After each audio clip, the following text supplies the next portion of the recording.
商會加息。強美元時代終於到嚟，美元強勢一樣影響香港市場。本行揾嚟多位財經專家揀出下年嘅樓、股、匯、金嘅投資攻略。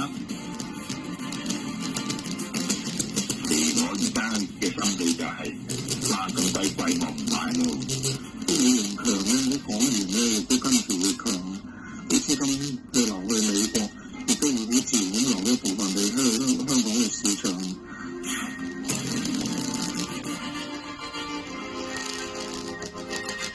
樓價升要買樓，樓價跌都要買樓，係香港人一生要面對嘅問題。不過做地產起家嘅施永青嘅投資取向咧，可能會有啟示。我2年前就開始減持啦，我安全啲咁解啫嘛，唔使簡單彈到落嚟啫嘛。樓都係我哋主要嘅投資嚟㗎，我冇買晒啲樓，買咗部分啦。睇翻2-3年前，佢都因為政府嘅辣招咧，怒掟11億嘅工商鋪物業。不過佢認為物業仍然係相對穩定嘅投資。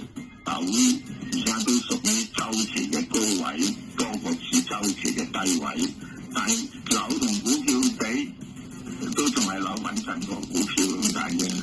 啲投資者佢嚟緊嗰呢幾年咧，係資產大蒸發嘅年代，佢哋準備啲錢。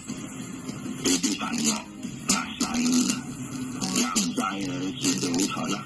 如果投資者真係要買樓，就要留意翻美國加息幾多，再作決定啦。美國而家加多半厘咧，就香港都有條件唔跟住嘅。咁其實最主要唔係睇跟唔跟睇港元強唔強啫嘛。但係而家資金流入嘅時候，佢咪再升咯。喂，如果你話聯繫匯率嘅信心唔夠，咁資金一流走。咁啊，跌得好快，呢個就係佢風險高嘅年代啦。豪宅大王伍冠樓投身樓市咧30年，佢就唔擔心加息會影響樓價。我哋今後咧都係會加得多、加得快嘅，對香港嘅影響個壞影響係會有，但唔會好大啦。相對上，佢更加擔心係辣招令到投資者卻步，唯有耐心等待。我認為咧，而家15% 嘅辣招咧，真係增加咗好大嘅皮費，所以好難買到平嘢，只有耐心等待㗎。